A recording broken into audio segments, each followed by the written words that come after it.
साथियों, इस दुनिया में हर एक को गिला है कि हमें कम मिला है, लेकिन कोई ये नहीं सोचता कि जितना हमें मिला है क्या वो दूसरों को भी मिला है।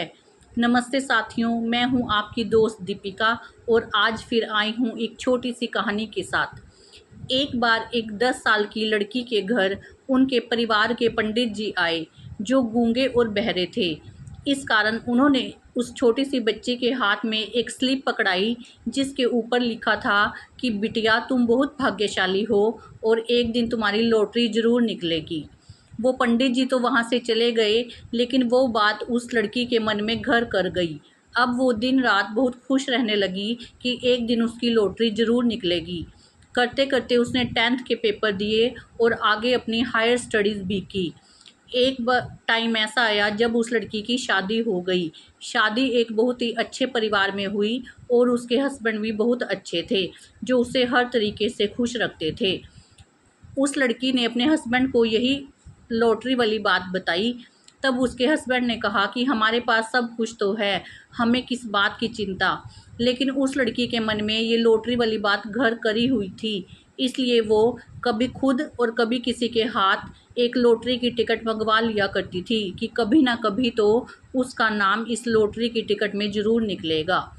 फिर समय आने पर उसके छोटे छोटे 3 बच्चे हुए, जिसमें से 2 लड़के थे और 1 लड़की। अब उसने अपने बच्चों की परवरिश खूब मन लगा कर की, लेकिन वो लॉटरी वाली बात वैसे के वैसे उसके मन में ही थी। करते करते बच्चे बड़े हुए, दोनों लड़के अपने काम में सेटल हो गए और बिटिया की शादी भी एक अच्छे परिवार में कर दी। उसके बाद उन आगे बच्चों के भी बच्चे हो गए और अब वो नानी और दादी बन गई और उसे अपने पोता पोती और नाते नाती को खिलाने का सौभाग्य भी मिला। समय के साथ साथ वो बूढ़ी होने लगी और एक बार उसकी तबीयत बहुत ज़्यादा ख़राब हो गई। तो उसके परिवार के लोगों ने समय की मांग को समझते हुए उसके पास आए और कहा कि माँ, आपको अब किस चीज़ की चिंता है। तो उस औरत ने अपने परिवार के लोगों को कहा कि जाते जाते बस मेरी लॉटरी निकल जाती, क्योंकि पंडित जी की कही बात कोई भी झूठ नहीं निकलती। लेकिन थोड़े टाइम के बाद उस बूढ़ी औरत का स्वास्थ्य सुधर गया और वो फिर से स्वस्थ हुई, लेकिन लॉटरी की बात तो जैसे वो भूल ही नहीं पा रही थी। उस दिन लॉटरी की टिकट का रिज़ल्ट आने वाला था। उसने अपने माली को कहा कि जाओ अखबार ले आओ ताकि मैं वो रिज़ल्ट देख सकूं। तब उसके माली और रसोइया बात करने लगे कि देखो, ये हमारी मालकिन कितनी सौभाग्यशाली है। अरे, इसकी तो लॉटरी ही निकली हुई है। इतने अच्छे पति हैं, इतने 3 प्यारे प्यारे और अच्छे बच्चे हैं जो इसकी हर तरह से सेवा करते हैं।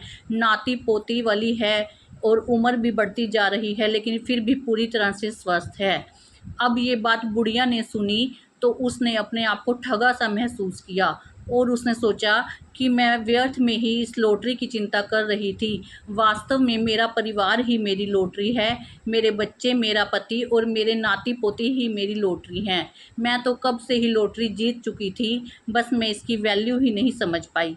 ये सच है दोस्तों, सिर्फ रुपए पैसे से इनाम जीतना ही लॉटरी नहीं कहलाता। अगर हमारे पास हमारे अपने हैं जो हमें दिल से चाहते हैं, जो हमारे सुख में सुखी और हमारे दुख को दुख समझकर पसीज जाते हैं, तो इससे बढ़कर तोहफ़ा हमारे लिए कुछ नहीं होता। बस ज़रूरत है हमें उनकी अहमियत को समझने की। तो फिर मिलूँगी आपसे, तब तक के लिए नमस्कार।